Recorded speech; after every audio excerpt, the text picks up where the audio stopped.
প্রিয় দর্শক, আসসালামু আলাইকুম এবং অনেক অনেক শুভকামনা সবার জন্যে। বিএনপির ভারপ্রাপ্ত চেয়ারপারসন জনাব তারেক রহমানের স্বদেশ প্রত্যাবর্তন এবং তার আজকে ৩০০ ফিটে তিনি বিশাল গণসমাবেশে যে ভাষণ দিলেন, সেই ভাষণ নিয়ে নানা রকম আলোচনা, পক্ষে এবং বিপক্ষে নানা রকম প্রতিক্রিয়া হচ্ছে বিভিন্ন মহলে এবং নানাভাবে তার ভাষণটির ব্যবচ্ছেদ চলছে। কেউ পজিটিভলি দেখছেন, তো কেউ সেখানে কোনো ত্রুটি খুঁজে পাচ্ছেন। বক্তব্য অসম্পূর্ণ, কোনো কোনো জায়গায় তিনি টাচ করেননি, আরও ইলাবোরেটলি বলতে পারতেন, সতর্কভাবে এড়িয়ে গেছেন, এরকম নানা কথাবার্তা শোনা যাচ্ছে। আর এটি স্বাভাবিক। জনাব তারেক রহমান ১৭ বছর পরে নানা বিতর্ক, জল্পনা, অনুমান ইত্যাদির মধ্য দিয়ে দেশে এসে পৌঁছলেন ১৭ বছর পর। এটি তার জন্য অনেক আবেগের জায়গা ছিল, যে কোনো মানুষের জন্য আসলে আবেগের জায়গা। আর বিশেষভাবে তিনি যেই পরিস্থিতিতে বাংলাদেশ ছেড়েছিলেন, শারীরিকভাবে নির্যাতিত হয়ে, তখন 111 সরকার ক্ষমতায় ছিল, তখন তারেক রহমান নির্যাতিত হয়েছিলেন। তো সেই পরিস্থিতিতে চিকিৎসার জন্য তিনি মূলত লন্ডনে যান এবং সেখানে চিকিৎসা গ্রহণ করার পর থেকে যান। ১৭ বছর পর জুলাই অভ্যুত্থান পরবর্তী সময়ে অনুকূল পরিস্থিতি সৃষ্টি হওয়ার পর তিনি আজ দেশে ফিরলেন। তো তার বক্তব্য শুনবার জন্য লক্ষ লক্ষ মানুষ ৩০০ ফিটে উপস্থিত ছিলেন। জিয়া আন্তর্জাতিক বিমানবন্দরেও বিশাল নেতাকর্মীর সমাবেশ ছিল, উপস্থিতি ছিল। আর সেখান থেকে তার গাড়িটি ৩০০ ফিটে যেতে ১৫-২০ মিনিটের রাস্তা কয়েক ঘন্টা লেগে গিয়েছিল। তো যাই হোক, ভাষণে তিনি কি বলছিলেন, অনেকেই ইতিমধ্যে, প্রিয় দর্শক, আপনারা তার ভাষণটি শুনেছেন। যারা তাকে পছন্দ করেন তারাও শুনেছেন, যারা পছন্দ করেন না তারাও শুনেছেন, আমি নিশ্চিত। দুই পক্ষকেই শুনতে হবে, কারণ তার কোনো কথার বিরোধিতা করতে হলে, সমালোচনা করতে হলে তো ভাষণটি শুনতে হবে। আর তার দলের নেতাকর্মীরা, বিএনপি নেতাকর্মী, অ্যাক্টিভিস্ট যারা আছেন, তারা তো নিশ্চয়ই শুনেছেন। তো তার ভাষণের বিশেষ কতগুলো দিক নিয়ে কথা বলবো। প্রথমে ভালো দিকগুলো নিয়ে কথা বলবো। সেখানে তার উপস্থিতি এবং তার কিছু আচরণগত বিষয় আমাদের নজর কেড়েছে, সারা দেশের মানুষের নজর কেড়েছে আসলে। এবং কিছু কিছু জায়গায় লোকেরা তাকে প্রশংসায় ভাসাচ্ছেন। যেমন তিনি সেখানে তার জন্য নির্ধারিত দামি চেয়ারটিতে বসলেন না, সেই চেয়ারটি সরিয়ে দিয়ে তিনি একটি সাধারণ সাদামাটা প্লাস্টিকের চেয়ার তার জন্য জোগাড় করিয়ে নিলেন এবং সেখানেই তিনি বসলেন। তো এই বিষয়টি প্রশংসা কুড়াচ্ছে বিভিন্ন মহলে। অবশ্য কিছু লোক তো থাকেনি, তারা সব কিছুর মধ্যে রাজনীতি খুঁজেন। এর মধ্যে কেউ কেউ হয়তো বলবার চেষ্টা করবেন এটি তার একটি আই ওয়াশ, কিংবা এমনি দেখাবার জন্য করছেন। যদি দেখাবার জন্যও করে থাকেন, সেটিও ভালো, সেটি একটি ভালো উদাহরণ। বিশেষ জায়গাটি তিনি নিতে চাননি, তাই তিনি প্লাস্টিকের চেয়ারে বসেছেন। তা আমি বিষয়টিকে কিন্তু খুব পজিটিভলি দেখি। আর আমাদের মতো দেশে শীর্ষস্থানীয় নেতারা কোনো দলের, তাদেরকে তেল মারার লোকের অভাব হয় না। তাই লোকেরা চেষ্টা করেছিল তাকে হয়তো ময়ূর সিংহাসন আনিয়ে দিতে। এই চেষ্টা হয়ে থাকে এখানে সব দলেই। কিন্তু তারেক রহমান যেই দেশে ছিলেন ১৭ বছর, যুক্তরাজ্যকে গণতন্ত্রের সূতিকাগার বলা হয়। আর সেখানে তিনি গণতান্ত্রিক নিয়মকানুন, নর্মস অ্যান্ড স্ট্যান্ডার্ডস সেখানে দেখেছেন। সেখানে কেউ কাউকে তেল মারে না, প্রধানমন্ত্রীকে লোকেরা তেল মারে না। সেখানে তেলের দাম কিন্তু নিয়ন্ত্রণে আছে, ভোজ্য তেলে। আমি নিজেও কিনে দেখেছি, নিয়ন্ত্রণে আছে তেলের দাম। কারণ নেতা নেত্রীদের অত তেল মারা হয় না। সেখানে প্রাইম মিনিস্টার বলে সম্বোধন করা হয় প্রধানমন্ত্রীকে। আগে পরে ১ ডজন বিশেষণ থাকে না, কারণ তারা তেল মারা পছন্দ করেন না, তেল খেতেও পছন্দ করেন না, লোকেরা মারতেও পছন্দ করেন না। তাই তারেক রহমানের বৈশিষ্ট্যে, আচরণে সেখানকার যুক্তরাজ্যের ভালো কিছু বিষয় নিশ্চয়ই ছাপ ফেলেছে এবং ফেলবারই কথা। আমি সেইভাবে দেখছি বিষয়টা। আচ্ছা, তারপরে আরও কিছু বিষয় আছে, পুরো ভাষণে তিনি শেখ হাসিনা কিংবা আওয়ামী লীগের নাম নেননি। এটিও অনেককে অবাক করেছে। অনেকে প্রশংসা করছেন যে চাইলে তিনি অনেক গালমন্দ করতে পারতেন, শেখ হাসিনাকে উচ্চবাচ্য করতে পারতেন, আওয়ামী লীগের 14 গোষ্ঠীর পিণ্ডি চটকাতে পারতেন, কিন্তু তিনি সেটা করেননি। আমি এই বিষয়টিকেও ভালোভাবে দেখছি। তিনি সতর্কভাবে প্রতিহিংসার বিষয়টি প্রচার করবার, প্রকাশ্যে জনসমাবেশে প্রচার করতে চাননি, দেখাতে চাননি যে তার মধ্যে কোনো প্রতিহিংসা আছে। তো এখানেও কেউ কেউ রাজনীতি খুঁজবার চেষ্টা করবেন, কেউ কেউ বলবেন যে ভারতের সঙ্গে আঘাত করেই তো তিনি বাংলাদেশে এসেছেন, তাই শেখ হাসিনা এবং আওয়ামী লীগের বিরুদ্ধে কিছু বলবেন না, সেটি আতাতের অংশ, গোপন চুক্তির একটি অংশ, এমন কথাও কেউ কেউ বলবার চেষ্টা করছেন। বাট আমি কিন্তু বিষয়টি পজিটিভলি দেখছি। যেমনটি আমরা বেগম খালেদা জিয়াকেও দেখেছি, জুলাই বিপ্লব বা অভ্যুত্থান পরবর্তী সময়ে বেগম খালেদা জিয়াও কিন্তু তার শেখ হাসিনাকে নিয়ে বাজে কথা বলেননি, একটিও না, আমার যদি মনে পড়ে। খুবই সতর্ক বক্তব্য ছিল তার, এবং প্রতিহিংসা এড়িয়ে যাবার জন্য নেতাকর্মীদের বিএনপির উৎসাহিত করছিলেন।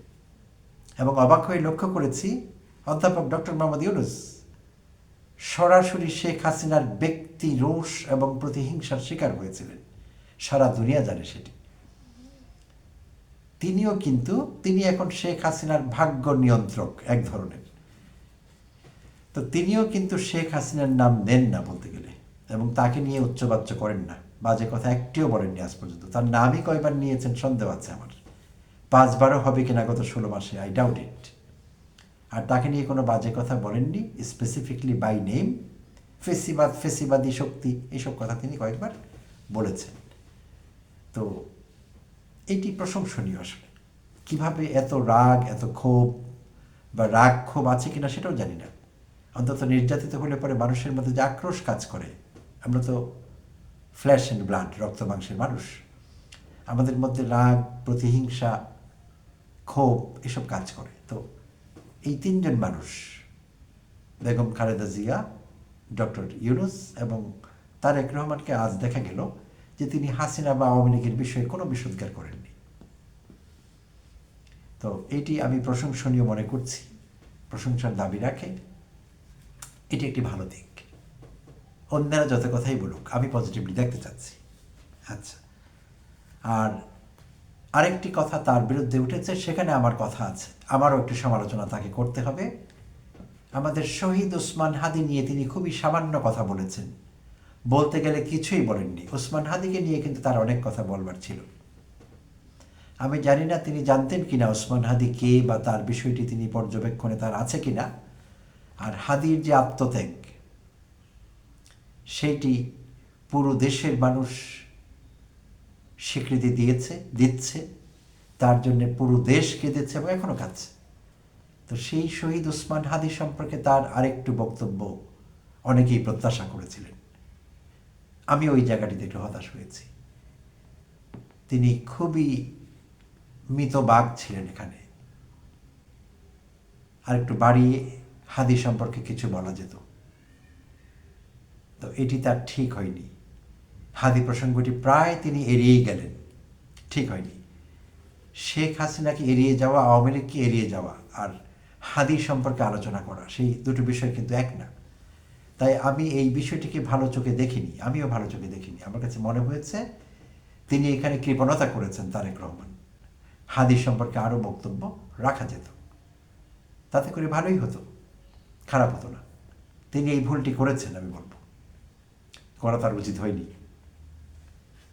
আর তার স্বদেশ প্রত্যাবর্তন উপলক্ষে আমাদের জাতীয় নাগরিক পার্টি বা এনসিপি,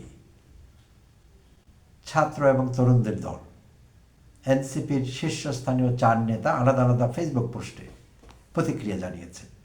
এর মধ্যে আছেন এনসিপির সদস্য সচিব আক্তার হুসাইন, এনসিপির আহ্বায়ক জনাব নাহিদ ইসলাম, দক্ষিণাঞ্চলীয় মুখ্য সমন্বয়ক হাসনাত আবদুল্লাহ এবং উত্তরাঞ্চলীয় মুখ্য সমন্বয়ক সার্জিস আলম।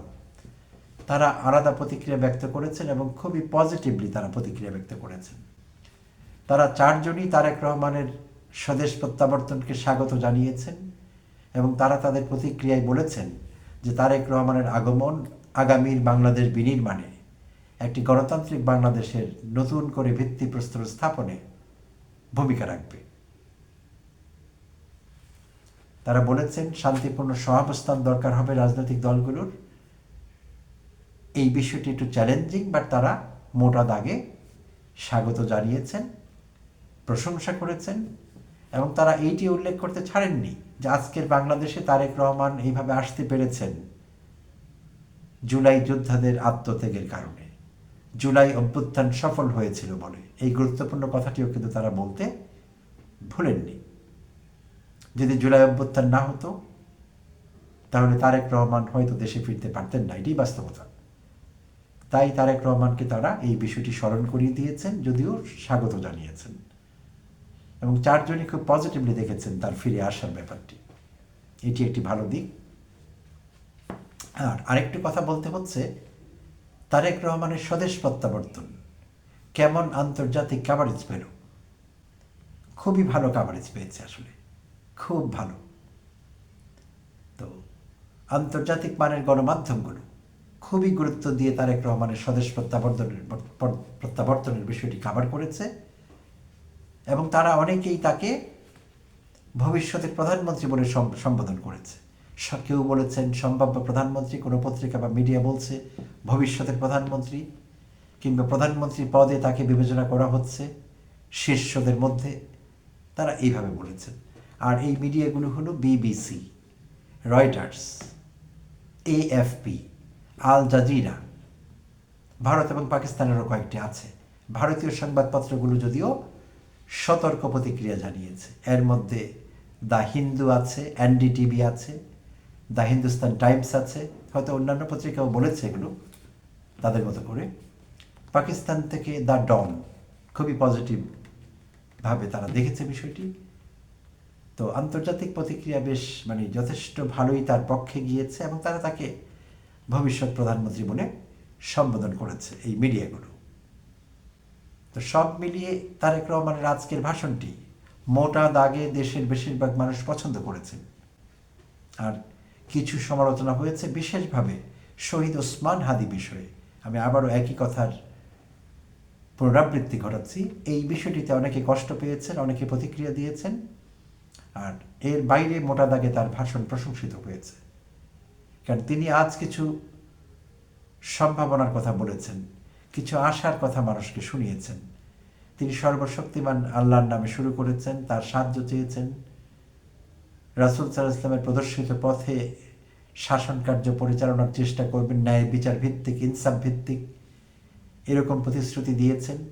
তো এখন বাংলাদেশের ভোটারদের এবং তার দলের নেতা কর্মীদের এই বিষয়টি দেখবার জন্য আরও কিছুদিন অপেক্ষা করতে হবে, যে তারেক রহমান যা প্রিচ করেন তা প্র্যাকটিস করেন কিনা, যা প্রচার করেন তা বাস্তবে প্রতিফলন ঘটাবার জন্য তিনি তৈরি আছেন কিনা, ইমপ্লিমেন্ট করতে চান কিনা, নাকি আজকের ভাষণ বা বক্তব্যের বিষয়গুলো শুধুই ছিল রাজনৈতিক বাগাড়ম্বর। তো এই বিষয়টি পরিষ্কারভাবে বুঝবার জন্যে আমাদের আরও কিছুদিন অপেক্ষা করতে হবে, এবং আমাদের অপেক্ষা করতে হবে জাতীয় সংসদ নির্বাচন পর্যন্ত। যেমনটি তারেক রহমান বা তার দল বিএনপি আশা করছে যে তারা সরকার গঠন করলে, হ্যাঁ, সরকার গঠন করবার বিষয়টি একটি সম্ভাবনা, ভোটের বিষয়ে কিছুই বলা যায় না। যেমনটি আমরা অনেকেই বলতে পারিনি 91 নির্বাচনে আওয়ামী লীগ মন্ত্রিসভা পর্যন্ত ঠিক করে ফেলেছিল কাকে কোন মন্ত্রণালয় দেওয়া হবে। তো ফলাফল কিন্তু সবাইকে অবাক করে দিয়ে অন্যরকমই হয়েছিল। তারেক রহমানের দল বিএনপি কিন্তু সেদিন ভোটে জিতে সরকার গঠন করেছিল। আওয়ামী লীগের সেই আগে থেকে ধরে নেওয়া সেটি কাজ করেনি, তারা ওভারলি কনফিডেন্ট ছিল আওয়ামী লীগ, কিন্তু হিতে বিপরীত হয়েছে। তাই বলছি, যদি তাদের প্রত্যাশা পূরণ হয়, তারা যদি ভোটে জিতে আসতে পারেন, সরকার গঠন করবার মতো আসন পান, সরকার গঠন করেন, সেই পর্যন্ত আমাদের অপেক্ষা করতে হবে যে তারেক রহমান নতুন বাংলাদেশকে কিভাবে সাজাতে চান, তিনি কি দেখতে চান, কোন ধরনের পরিবর্তন তিনি আনতে চান এবং দেখতে চান, এবং তার দীর্ঘ বিলেতে বসবাসের অভিজ্ঞতার কোনো প্রতিফলন এখানে ঘটে কিনা, সেই বিষয়গুলো বুঝবার জন্য এবং দেখবার জন্য আমাদের আরও কয়েক মাস অপেক্ষা করতে হবে। প্রিয় দর্শক, আমরা সেই পর্যন্ত অপেক্ষা করব, এবং সঙ্গে থাকবার জন্য সবাইকে ধন্যবাদ। ভালো থাকবেন।